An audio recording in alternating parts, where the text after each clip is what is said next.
Good afternoon, everyone. It is my great pleasure to welcome all of you to today's seminar, which is hosted by the International Inequalities Institute at the LSE. My name is Nana Kabir. I'm checking my notes to make sure I've got the right name.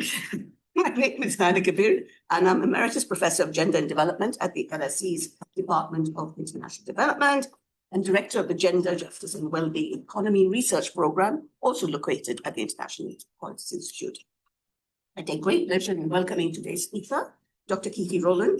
She's a Senior Research Fellow in Poverty and Social Protection and Co-Deputy Director for the Center at the Center for the Study of Global Development in the Faculty of Wellbeing, Education and Language Studies at the Open University. And our paths have crossed every now and again, and I have read her book.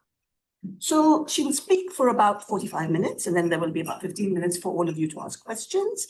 And we would, including those online, and we would be grateful if you just introduced yourself. So I'm now going to hand over to Keetie and enjoy the event. Thank you.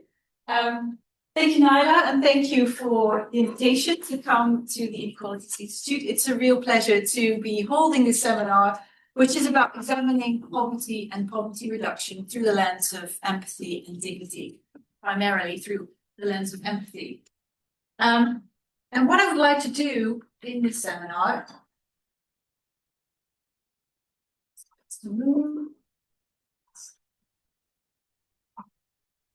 This always happens.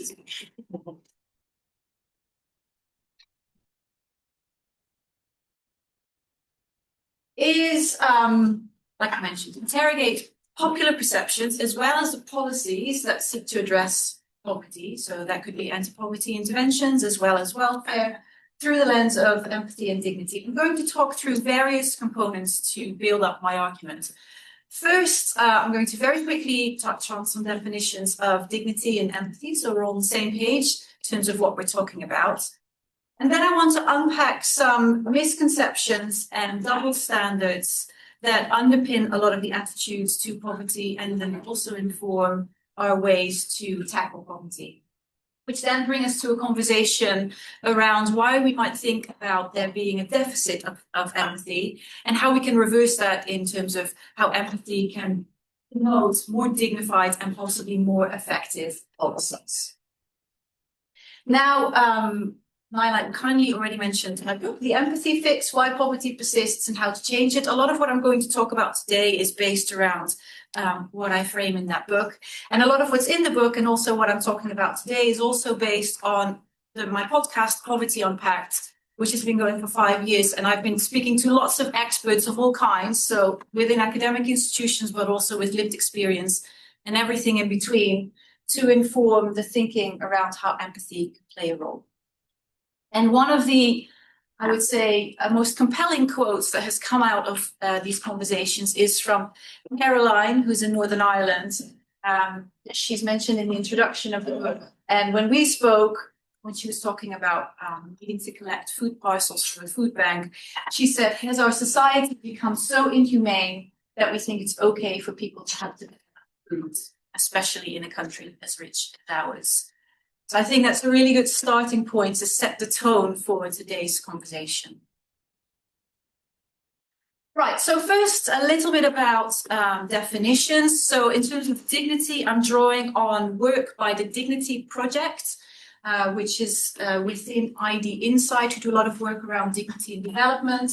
This is a definition that was provided in a paper by Tom Ryan, who's leading that initiative, and his colleague, which essentially says that dignity is the inherent value that every individual possesses, and that respect for human dignity is therefore the acknowledgement of that inherent value. So we throw around the term dignity quite a lot. I think it's helpful to anchor our understanding of what that means in relation to this definition. Now, with respect to empathy, I'm drawing on a definition by Simon Baron-Cohen, who's researched a lot on empathy. This one is from his book, 0 Degrees of Empathy, where he looked primarily at people who have low levels of empathy or psychopaths. But his definition says, empathy is our ability to identify what someone else is thinking, and secondly, to respond to their thoughts and feelings with an appropriate emotion.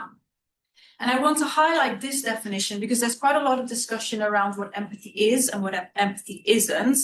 And one of the main points of contention is the extent to which empathy is just about the first part of this definition, so stepping into somebody else's shoes, but then not taking action. So therefore, some people criticize empathy because it isn't action-oriented, and some people therefore know that it's more helpful to refer to compassion, for example, which might have this action element in it. I'm not a purist when it comes to these definitions. I just want to point out when I refer to empathy as something that we can use as a lens to understand how we approach poverty and how we respond to it. The definition that includes both stepping into somebody else's shoes as well as a response is the one that I think is important to adopt. And we'll come back to that a little bit later to how the process of empathy taking and responding is framed. Okay, so I want to now pick up on 3 misconceptions and double standards in relation to poverty that are quite widespread. And I'm going to do that by using some examples and asking you questions as well. And something I also should have said, this argument is framed from a global perspective. So I'll have lots of examples from the UK, obviously, and from higher income countries, but also from lower middle income countries, because I think, of course, there are context specific issues, but the core of the issue holds across contexts as well. So my first question to you is, ahead of an important event, do you ever, I'll give you the options, do certain things to make you feel better, make you feel more confident, make you feel like you're ready to get out into the world, whether it's an event like this, standing here, going to a wedding, having a job interview, etc. Might you polish your shoes, get a haircut, maybe buy a new outfit or part of a new outfit? Anyone for A? Just raise your hands. Oh, very little polishing of shoes, fair enough. Maybe get a haircut. Yeah. We used to when we were young and cared. Outfit, maybe? Maybe. Okay. I think intuitively we understand that if we want to get out into the world confidently, we do something around our appearance that makes us feel good, makes us feel confident. And when we look at these examples, we can also understand that by and large, these things cost money. Some things we can do ourselves, some things we have to invest in with cash. When we look at evidence around how cash transfers or economic support is spent, we see that indeed one of the first things that many people do is to support their dignity in investing in something that might improve their appearance, especially if they need to go out into the community or for a job, etc.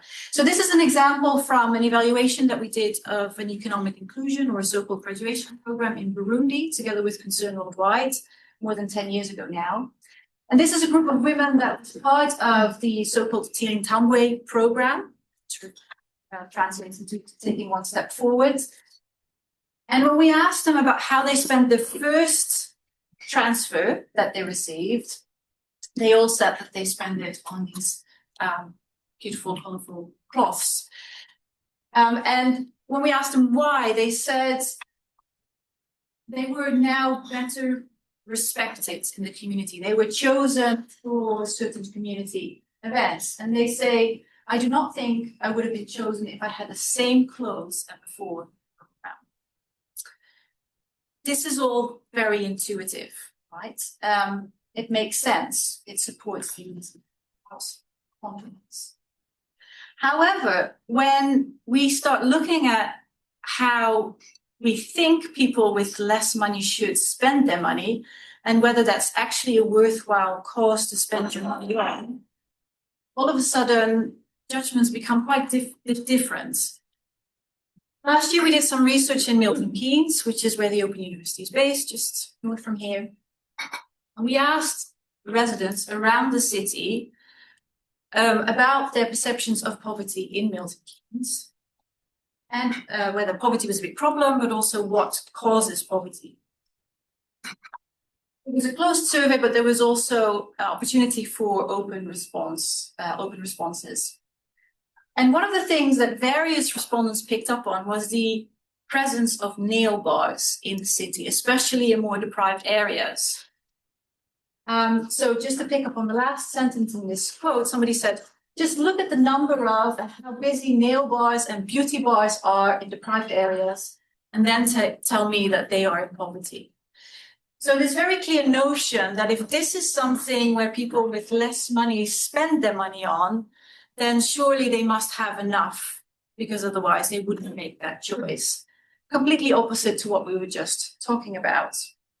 And in the closed survey questions, 37%, so 185 respondents, just under 500, said people are in poverty because they live beyond their means. So a clear judgment around how people spend their money, and that contributing to their deprivation or poverty. So there's a clear double standard here in terms of how we would approach a certain situation, what we think makes sense, but very widespread attitudes around how that should not be the case for people with less money. And one might argue there's a lack of empathy there. Okay, second one. Oh, sorry, just before I go to that.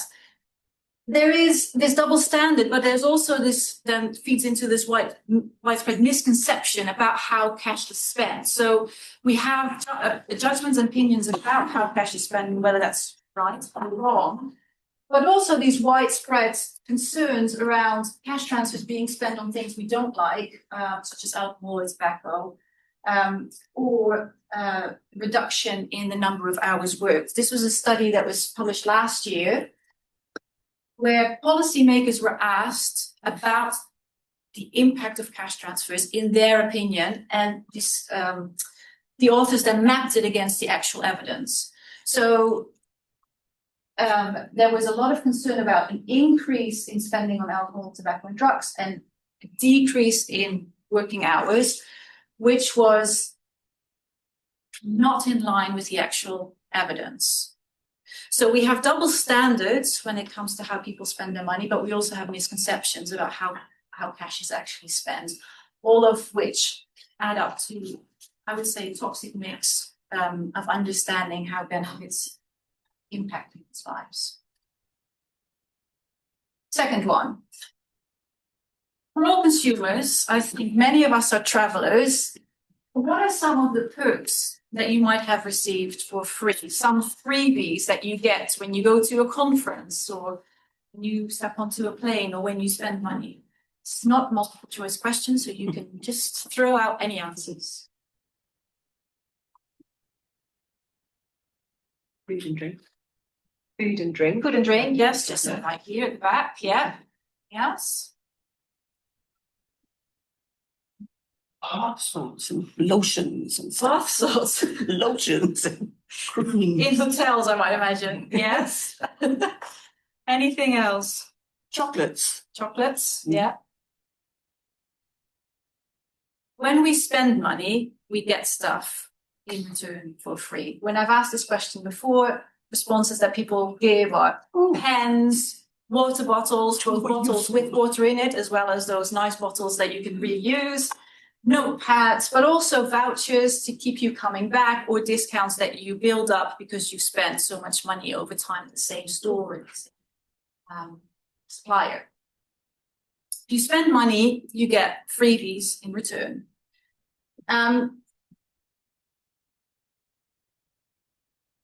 This is an example of a food bank campaign that have taken issue with this when it comes to a certain part of our population getting freebies that we could say are quite privileged, and might they need them. So this is a campaign from a food bank in the north of London, where they take issue with subsidised meals in Westminster. And according to some estimates, for every £10 spent in the restaurant, £7 is subsidised. And so one piece in the Independent said MPs are able to fine dine at meal deal prices.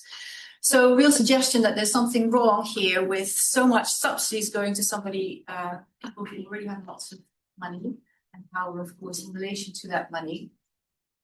And also says something about the conception that we have that subsidies or government money only goes to people who are in poverty, who are on benefits. When we look at this, not just in the UK, but across higher income countries, that's simply not true. Think, for example, about subsidies that you might get to insulate your house or get solar panels or buy an electric vehicle. Quite a lot of money goes to people who already have money, and those amounts are substantial. But we don't really question that.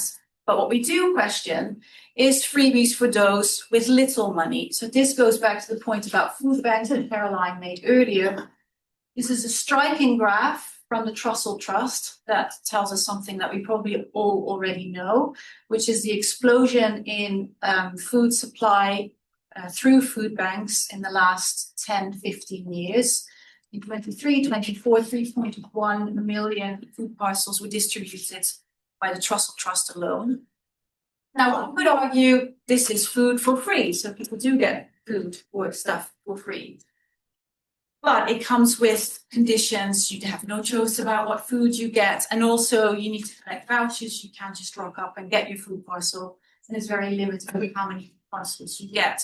So it comes with all these constraints and all these conditions, not nice like this one. So if you have money, you get more freebies than those who have little money. And the opposite also holds, or sort of an extension thereof. It's not just that when you have little money, you get less. Poverty is also expensive. Living on a low income is comparatively more expensive than having more income. And sort of a basic example of this is bulk buying. So this is pictures from a supermarket around the corner from where I am. I think 3 for 2 or any 2 cheese for £4, 3 for 2 shampoo. Bulk buy makes things cheaper. But obviously, if you don't have that amount of cash, you're not able to do that. So per bottle of shampoo or per block of cheese, you pay more. It's called the poverty premium. A campaign group called Fair by Design, together with the University of Bristol, have estimated just how much money is involved in the poverty premium. It's not just bulk buy, it's also insurance premiums being far higher if you live in deprived areas, for example, the way you purchase your energy. They estimated that for each household in poverty, there's just about over £430 per year that is allocated to a poverty premium. So we could be a lot more efficient in terms of getting money in people's pockets for those who need it by tackling some of these poverty premiums. And Fair by Design, together with other campaign groups, are working on that quite hard, especially with respect to energy. So here again, we're looking at a double standard where there's freebies for those with money, less freebies for those without money, whilst in fact poverty makes life more expensive. Third and final one, talking about double standards. This is an either-or question. In the UK, are there more government staff checking for tax fraud or benefit fraud? We can guess. We all on B, benefit fraud. So this is a figure from 2016, which clearly indicates that yes, it is more staff looking at benefit fraud. So this compares the number of DWP benefits investigators against HMR staff investigating the wealthiest 100,000. It's about 3,000 difference. So just over under 700, I think, investigating the wealthiest in terms of their taxes, and just over 3,500 to 600 investigating benefits fraud. The level of scrutiny that goes towards people receiving benefits also translates into the number of. So between 2009 and 2019, tax crime of all types was just over 3,500. Benefits crime was 85,000, a little bit over. I think it's fair to assume that that's not a reflection of the fact that there is 20 times plus more benefits crime than tax crime. It is a reflection of how much scrutiny there is. But if we look at the numbers in terms of the cost to the Treasury, by one estimate, Benefit fraud costs the Treasury about 2 billion. The tax fraud that was detected about 20 billion. So again, there's questions here around where do we focus our attention, not just in terms of what do we think people in poverty should be doing with their money, but also where the actual money goes and is retrieved. And the numbers don't really make sense here either from that perspective. Like I said, I have a lot of examples from the UK, obviously, higher income countries, but this issue of greater scrutiny, as well as the other two things, you can see this everywhere. So I want to make a leap, for example, to Latin America and conditional cash transfers, which also has an element of scrutiny and a sense that we need to keep a close eye on how people spend their money. And if they don't spend it in the way that we think they should, we can sanction them and we can hold back the cash transfers. This book, Unjust Conditions by Tara Cookson, which focuses on the Juntos program in Peru, is really good at unpacking that. Also talks about shadow conditions that sort of adds a further layer of scrutiny, and also points out how this is very much a gendered aspect as well. In the Netherlands, where I'm from, I think there is almost the ultimate example of how scrutiny can go wrong. So estimates differ, but between 2012 and 2021, and that sort of decade, anywhere between 20,000 recipients and 50,000 citizens were wrongly accused of frauds, and some people lost their homes, lost everything. Worse than that, there was also a racist element to it. So people who had non-Dutch surnames were automatically flagged as a fraud risk. And the government resigned in January 2021 over this scandal. There's also a lot here around technology and use of AI, etc. I won't go into that, but that comes into it as well, obviously. So we have these three misconceptions or double standards to highlight how intuitively we can make sense of a situation of somebody living in poverty or low income, or when we relate it to how we use our money, it makes sense that certain things are bought with newly received cash, for example, and how unfair it is that there is greater scrutiny. However, when we look at people who live in poverty, and I use we quite generously to refer to widespread perceptions and attitudes, all of a sudden it's switched around and becomes quite negative. And this toxic mix and the way in which it informs policies can lead to real harm, and I would argue can also render policies ineffective. I'm just going to use a few examples to make the point. So the human cost of bureaucratic barriers, or the sanctioning, the conditioning that we just heard about, this is an example from the US in a book by Virginia Eubanks, which I can really recommend, which is about the use of technology to police and punish people in poverty, as she mentioned it, or on welfare. This is the example from Omega Young, who was 50 years old in the US, who was on Medicaid, chronic illness.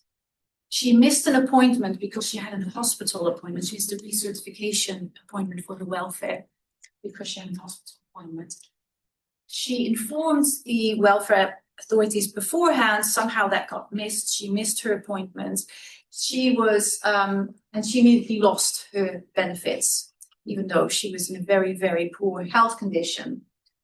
She appealed again and again, and finally she won.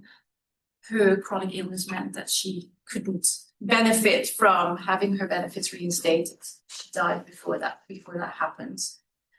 A very tragic case. Tragic cases also abound here in the UK. Some of you may know about this case, which is Philippa Day from Nottingham. She got her disability benefits withdrawn. She tried to get them reinstated.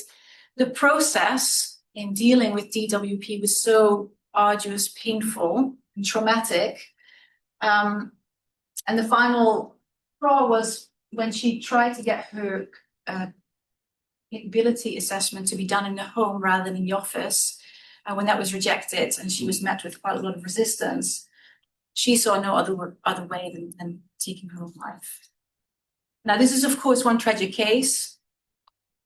There's one statistic that says there are about 40 cases of suicide every year that can be linked to having to deal with DWP in relation to benefits. So it's not a completely isolated case either, unfortunately, but it comes to show the human cost of the sanctioning and also the hoops that people have to go through even before they're sanctioned.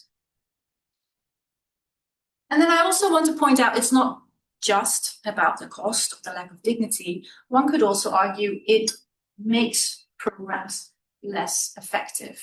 It doesn't do the job of tackling poverty like we would like. So this is a very quick venture into the neuroscience around poverty and the literature around psychology of poverty, which says that if you live under constant stress of having to juggle life with little money, then your decision-making will be less effective, will be reduced, your ability to think straight, to weigh up different options.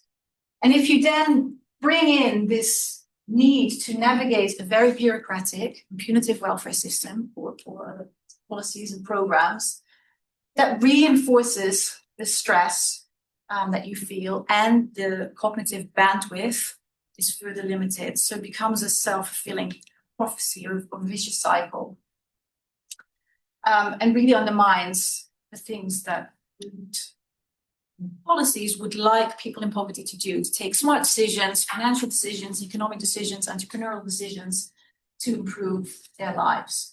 Just this very behavioristic focus of poverty interventions. So the conditioning and the sanctioning really undermines this process. Okay, back to empathy. Now, this is all quite a bleak story, and one might argue, do we suffer a collective empathy deficit? Because the empathy in all these examples seems very far away.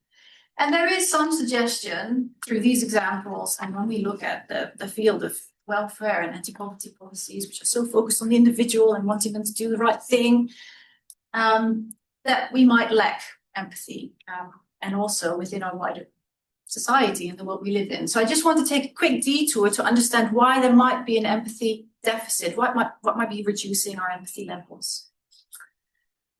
The first reason, and this is especially pertinent when it comes to poverty, is that without lived experience, we simply don't know what it's like. So it's very easy to say, oh, we need to step into somebody else's shoes and understand the situation from their perspective. If you've never lived on very little income, it's really hard to do. Some things might not be obvious. When I told people, friends and family, about the simple bulk buy example and the poverty premium, like, yeah, that makes sense, but it had never occurred to me. So the most simple things might not be obvious. So there's something there about really being curious about the situation of somebody else. The second point is around stress of everybody in our society. There's a study that was done in the US with university students where they looked over time at empathy levels, and they did find a decrease in empathy levels. And when they looked at why that might be the case, one reason that was mentioned is that student life has become more stressful for those students, but for everybody. Job insecurity, cost of living, the cost of being a student, student debt, etc. It was all much more heightened in more recent years than it was previously. And of course, that holds across our society. We all live in much more insecure environments, economically and otherwise. And that reduces our own bandwidth to be curious about somebody else and place ourselves in somebody else's shoes. It might diminish our empathetic ability to have space to do that. Then there are also a few errors and biases that we can think about. So the fundamental attribution error says that if something goes well, we'd love to attribute it to ourselves and our own actions. If something doesn't go well, it's somebody else's fault. So if we are successful, good on us. If somebody else is not successful, then that's their own fault. Confirmation bias, if we are already thinking that people who might be sleeping rough are there because of a mistake that they make themselves. When we see evidence for that, or we believe we see evidence for that, immediately that confirms the attitude we were held. And unconscious bias similarly plays into attitudes that we've sort of internalized, whether we realize it or not. And because attitudes to poverty are so negative and so widespreadly negative, these biases are really real. But the final point I want to make is not so much about a lack of empathy, but also what I call the dark side of empathy. So it's not so much that we might lack empathy, it's also about who we extend our empathy to. This relates to in-group versus out-group thinking. We are much more inclined to feel empathetic towards those who look like us, speak like us, that we feel more affinity with. So it's easy to say some people have low levels of empathy, but they might actually be very empathetic towards those that they feel very comfortable with, not so much towards the others out there. I think we see a lot of that in our society at the moment with lots of polarization. It's easy to say that's a lack of empathy. I don't necessarily think that's true. I think it's about this dark side of empathy and where we choose to defend it. And so when people say empathy is a bit of a fluffy thing, it's being nice to other people, I don't think that's true, because it really requires us to think critically about, well, if we want to be empathetic and if we think we are we really being so with respect to everybody, or are we being quite restrictive about it? So it's not just nice and fluffy, it's really also quite critical. If we want to, especially if we want to use it to improve things for groups that we may not feel affinity with or that are marginalized. So then, from the deficit perspective, or using empathy in a restrictive way, how can we flip it around? How can empathy feed into more dignified policies? Well, the good thing is that empathy is innate. We do all have levels of empathy within us, and there's really brilliant research by primatologists who've looked at chimpanzees and other primates that have evidence that empathy is something for a very, very, very small minority that is within us all. It's innate, but it's about how we use it. It's about how we nurture the skills and use our abilities to do that. With respect to poverty, it's about how we view people in poverty and how that translates into the policies that we design to tackle poverty. Now, in my book, I talk about the 3 R's of empathy as a sort of process to start working with empathy, and that's relate, realize, and respond. And it very much links back to the definition that I spoke about in the beginning, Simon Baron-Cohen's definition, where relate and realize really unpack the first component of the definition, which is taking perspective, stepping into somebody else's shoes. So I broke it down in relate and realize. Relate being, first of all, understanding what does it feel like to live with the constant stress of poverty, to be faced with negative attitudes, to experience that stigma. What does that feel like? What is sort of the emotional side of it?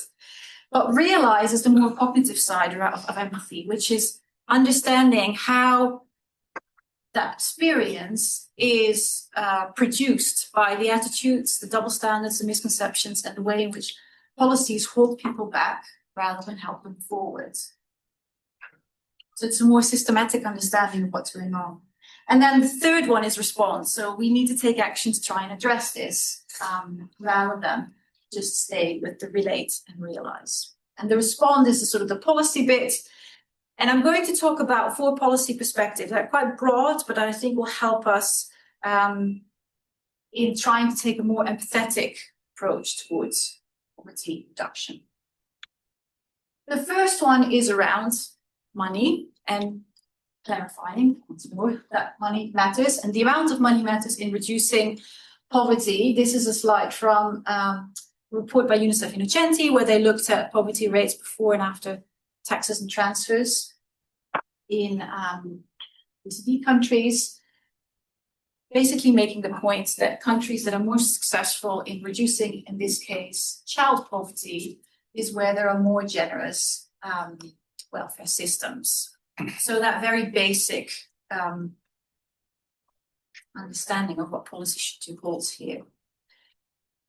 A more recent study by Zach Perelin looked at intergenerational poverty in 5 countries. And the main thing to point out here is that in the US, the factor playing into intergenerational poverty, the orange one, is a residual. So taxes and transfers play less of a role, as do family backgrounds and other mediators. And he makes the point that this residual poverty penalty is an indication that the welfare system, by and large, in the US is completely inadequate to tackle poverty and intergenerational poverty. And if it was more generous, then a lot of the poverty and intergenerational poverty that exists could be tackled. So a very basic notion that the welfare support that is provided and the amount of it really does matter from an effectiveness point of view, but also going back to dignity. If people don't have to beg for every penny, that really does help. The second point I want to make is that increasing capacity of people living in poverty should go alongside reducing pressure. So I think a lot of anti-poverty policies, welfare policies are very, very focused on the individual's behavior to move out of poverty, whether it's the economic inclusion programs we saw in Burundi, the graduation style programs, the conditional cash transfers. It's all about individual behavior. And a lot of it is about getting people to better feed their children, send them to school, make them more entrepreneurial, etc. There's questions there about the extent to which people don't already know this. But one of the things that the first director of Sure Start, Nomi Eisenstadt, said when I spoke to her is that the main point is that if we want to increase capacity, in this case of parents, by giving them more knowledge, more skills around parenting, for example, is that it only has an effect if we also reduce pressure alongside. This comes back to the point about neuroscience of poverty. There's no point telling people about how to feed their children if A, they're worried about how they're going to get home after they have that session, and B, if they have no money to spend on that food anyways. So she made a big point about those two needing to come together, and also notes that one of the reasons Sure Start was successful is because it tried to do that by making the Sure centers, it's comprehensive centers that try to ease pressure, not in terms of money, but for example, putting washing machines in the Sure Start centers so mothers could do the laundry at the same time, but also in relation to the actual benefit system. And this dual approach is used elsewhere as well. This is an example from a program that I worked on in Bangladesh, the Clarissa program, which is a Cash Plus program. So the Cash Plus narrative is very much about this duality of trying to reduce pressure economically as well as increasing capacity. This was very much focused on increasing capacity from participants' point of view. So what are the things that they struggle with and can get support with? But it's also about making the hoops or reducing the number of hoops that people have to jump through and just giving people more choice and autonomy. This is an example from the Netherlands where the welfare state is incredibly fragmented. So if you struggle to pay for swimming classes for your children, then you might get a voucher for 10 swimming classes. You have to apply for that, fill out a form, etc. If you need food, then you can get a food parcel, you have to apply for that, etc. So the transaction costs are very, very high. So one of the elements here is also reducing those transaction costs, limiting the conditions, limiting the number of processes that people have to go through. The third point I would like to make is that we should not only be looking at what's happening at the bottom end, but also what's happening at the top end for two reasons. One is if we constantly focus on what are poor people doing, do they spend their money wisely? How can we get them to spend their money more correctly and move out of poverty? Without at any point questioning what is happening with the rich and wealthy and how they behave and spend their money, then I think we will never fully tackle some of the attitudes and the misalignment of those double standards. So therefore, I really like Ingrid Robain's argument around libertarianism, really challenge this unfettered wealth accumulation, and also to some extent the idolization that we have of wealthy and rich people. Gabriel Zuckman is arguing for a 2% income tax, arguing that at the very, very top end, tax that billionaires pay is far less than the common person, but even the rich people. So something to address. Also, the second point, from a monetary point of view, to get more money in tax-wise. And some millionaires really want to do this. So I'm sure many of you will have heard of the Patriotic Millionaires, some initiative of millionaires who say we want to pay more tax us, because our wealth is not just ours. It is been earned on the back of societies, and we need to give back. Fourth and final policy point is all of this, of course, needs to be done working with people with lived experience experts. It's almost an obvious point that I think also almost everybody will agree with, but happens far too little, or happens only tokenistically or notionally. This is a diagram that was produced following research by ATD Fourth World, which is an anti-poverty organization here in London and the UK, but across other countries as well, that are very actively working on promoting voices of people in poverty, and working in this case with researchers and academics to understand the different dimensions, but also with policymakers to try and develop a tool to integrate lived experience throughout the policy design process. This is an ID, forget what the acronym stands for, but a deliberative tool to bring poverty experience into policy mix, which was developed with the UN Special Rapporteur, Extreme Poverty and Human Rights. So, to conclude, I think an empathy perspective can help us bring a different lens to how we understand poverty and also how we try to tackle it. First of all, I think it can help us see the misconceptions as well as the double standards that underpin our attitudes to poverty, and then the policies that try to tackle it. So there's an element of relate there, as well as realize, because it helps us better understand how those policies, as well as attitudes, undermine dignity, but also make things less effective. It's also a really compelling moral pull to do something in relation to policies that makes it more dignified and also brings in the wisdom of people with lived experience. And since we are LSE, I'm going to borrow from a colleague in the Philippines, Jefferson Arapok, where I was last year talking about similar things. And he was a discussant and coined the term empathy economics. And he said, are we asking people to conform to economic models, or are we designing economics or economies for the people? Which I think was a very nice, provocative question to end with.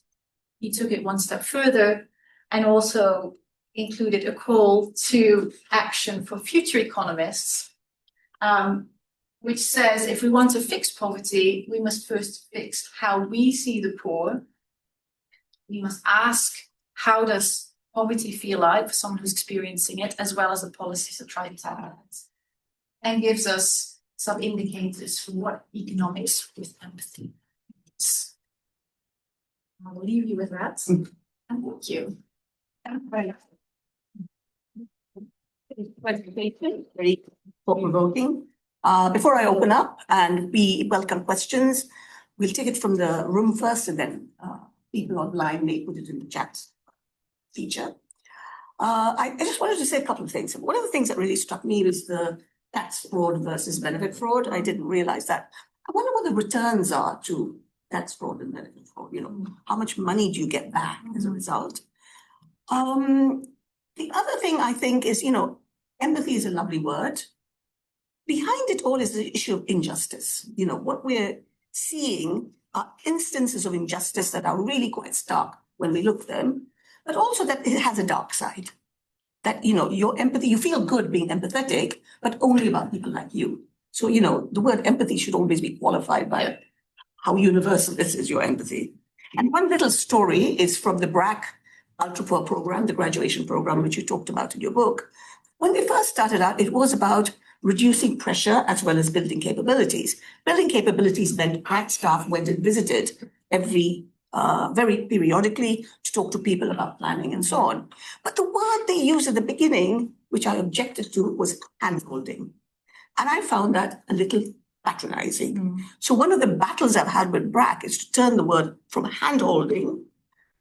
You talked about coaching, and I think I wanted them to talk about mentoring, but something apart from this idea that you have to hold people's hands to get them out of poverty. But this thing about how words carry meanings, I think is very powerful.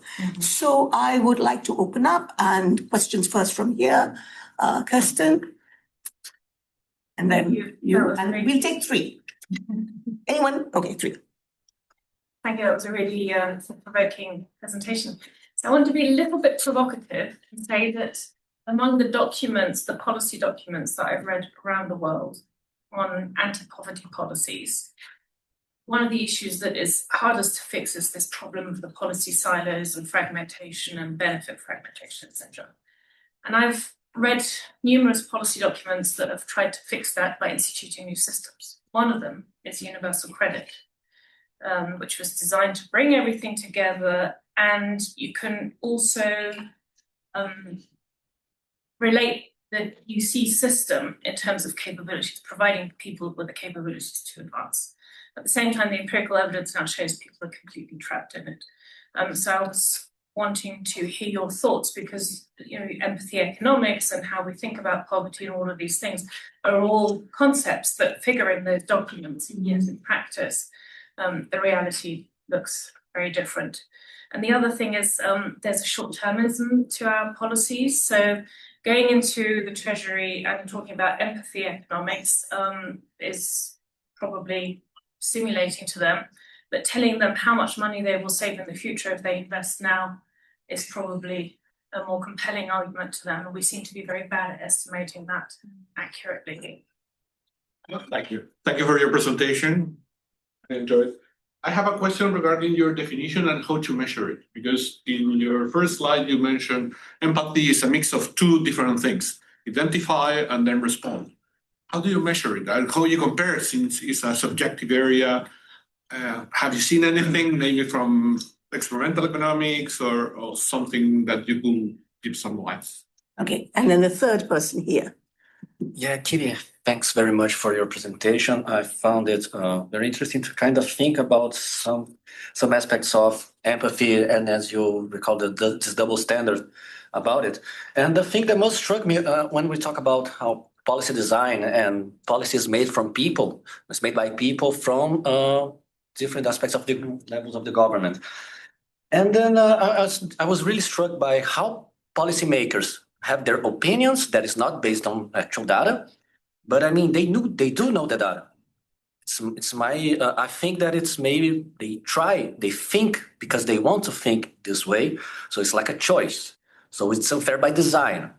And kind of in the ways to kind of listen from you, because policy, as was written, isn't neutral, it's personal. It's more than that, it's political actually. And then from your studies around this subject, have you seen like any other variables that could help to explain why these policies are continued to be unfair by design? I mean, the tax havens, architecture and laws architecture, they are new. They've been evolving for like a half a century. So how can we fix this regarding these other variables? Thank you. You got 2 minutes. Sorry about that. To the first point about universal credit and reducing fragmentation, yeah, completely agree. I wonder whether greater continued engagement with people who actually use the system, and listening to them about the problems is one part of improvements. And certainly in the Netherlands, there is a big push to do that in reducing the fragmentation and doing it in a way that actually helps people rather than traps people. But I agree with you that, the proof's in the pudding once it's done, what does it actually mean? I also agree with you about the point of indicating that looking at the economic cost versus benefit is a compelling argument. Some people feel very uneasy about making that argument. I'm very pragmatic, so I think if that helps to make the case to make policies more dignified, i.e. more effective, then I think we should do that better than is being done. How to measure empathy? There is quite a lot in psychology in terms of empathy scales. I am not an empathy researcher, there you go. So I haven't used these scales myself. As with any construct or scale, I'm sure there's lots of psychologists arguing over how to best measure it. My understanding from the study I mentioned and other studies that looked at empathy over time is that there is a pressure on empathy levels for reasons I mentioned. And then to your point, I think the way in which policy is designed is ideological, political, and I think there's a lot of evidence to suggest that just providing evidence doesn't sway people's opinions about poverty or how people use money, etc. How to change that, I don't have an immediate answer to, but I would, completely agree with you. It's not just about presenting people with the numbers. Peter, anyone online? Yeah, we've got one question online from Leah Sam. He asks, what can we do differently in the future to make sure policies like Sure Start do not get shut down despite their success in every sense? Okay, and gentlemen, yeah. 2 points. One is to do with how much resources should be allocated to benefit fraud versus tax fraud. I mean, as an economist, you might just think, well, the government should spend as much so that the marginal cost and marginal benefit of each of these things is roughly in line. So you would expect them to allocate resources in that way. I mean, if they don't, they're doing something wrong. But the other thing is, I mean, tax fraud is very often at the tax end, we're talking about people often who have accountants already preparing these things. So there's a big cost already imposed on taxpayers, and to some extent that should reduce tax fraud. I mean, in the case of tax fraud, usually these are big amounts. When they come to light, we're not talking about little fiddles. We're talking about major fiddles. So there is a sort of inherent already a way of adjusting for that and imposing costs which are not just measured in terms of how much the government is spending on tax fraud. The other issue I just thought I would raise is that I have a long-standing sort of research project in my mind that thinks that would be an interesting question, but it's not really in my area and I don't have time. But that is, who are the beggars in different countries? I mean, I don't know whether anyone has studied that, but in terms of empathy, one's thinking, again, there's a sort of economics perspective. The people who are begging are those who think they're more likely to get something given to them. And in my experience, the type of beggars varies quite a lot across countries and also over time. I mean, just for example, in the States, when I've been there, people stand at the side of the road and they say, work for money. So they're sort of doing they're suggesting that that's the trade that they would like to make. When I was in Russia 20 years ago, the only people begging were what they call babushkas. I mean, pensioners, women, probably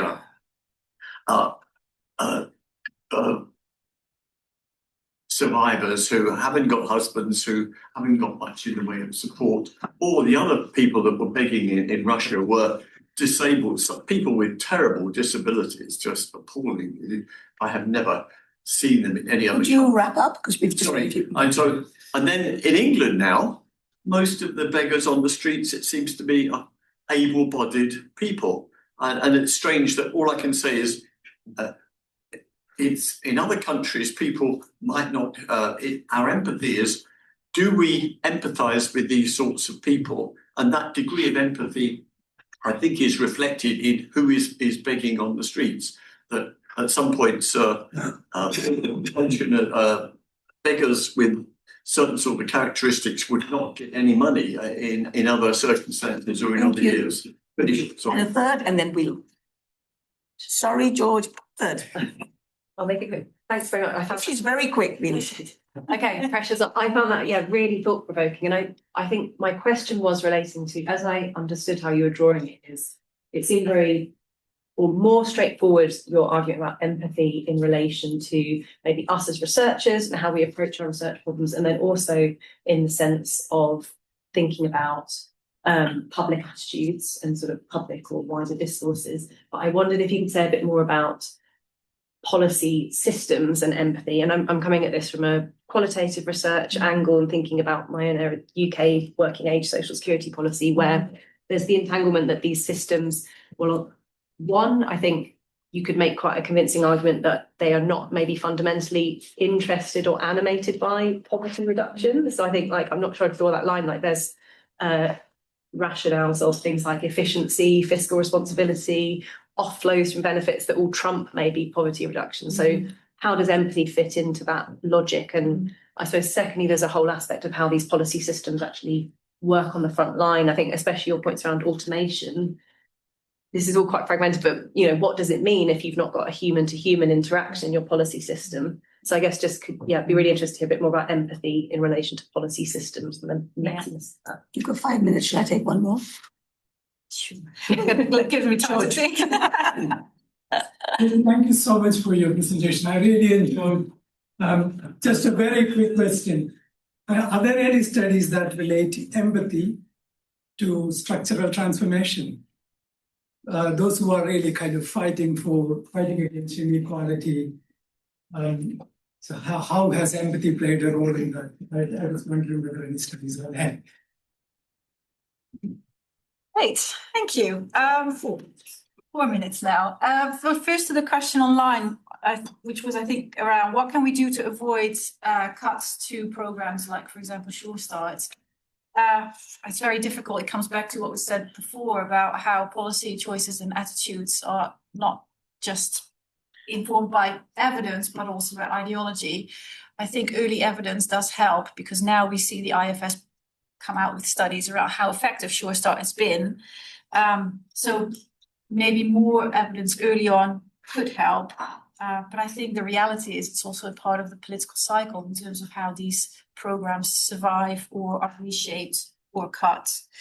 To the point about protecting benefit versus tax fraud and what makes a government decide how much to invest in investigating each. I would agree that the economic perspective is that you look at, the marginal benefit of doing each, but I think that's probably not how it works. Coming back to the case of the Netherlands, the big push to look at benefit fraud was, as I understand it, largely informed by public discontent and a sense that people were living off benefits who shouldn't get it. There was one television program where somebody who was receiving benefits from the Dutch state had moved to Bulgaria, and in this program, that family was known in the village as the local ATM because they were getting the benefits from the Dutch state. It's one story that played such a big role in the public perception and then politicians feeling they should latch on to that. Of course, that's not the only reason, but I think it plays a big role. To your question about who begs, I think when we think about that question from an empathy perspective, we must first do away with our assumptions about why somebody might be begging and ask them, why are you here? Rather than put our labels on them. They are able-bodied or disabled, or they're begging for this or that reason. I think the first step is to ask people and then see how that might differ across contexts. Your question about empathy was twofolded. The second one was about systems, which is easier to answer, I think, because I think empathy there, particularly the question around technology and how technology plays into how people use and experience the system. I think empathy has a really useful role to play here because it allows for centering the lived experience rather than the potential efficiencies that might be gained in using technology versus a human interaction. And I'm really sorry, I forgot the first part of the question. When the logic of policy isn't actually about policy, Yes. it's sort of the priority. Yeah. So you're almost having a prior argument maybe about dignity or empathy. Yes. Important. And I think that's a really good Values. point because we sort of assume that, say, welfare anti-poverty policy is at its core about reducing poverty, but I think you're right, it probably isn't. And so, yeah, empathy could play a role in reshaping that conversation. And finally, the question about empathy in relation to structural transformation. To be honest, I don't know, but I am reminded in your question about Rutger Bregman's work on moral ambition, where he does look a lot at the big campaigns and changes. And I only just read it, and I don't actually know whether he uses the word empathy, but certainly not in a big way. But maybe there's definitely something there to explore. Yeah, thank you.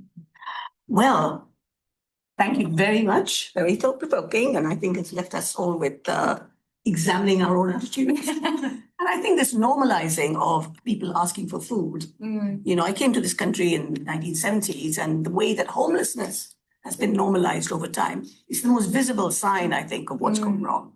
So thank you very much, and thank you all. Till the next time. Bye-bye.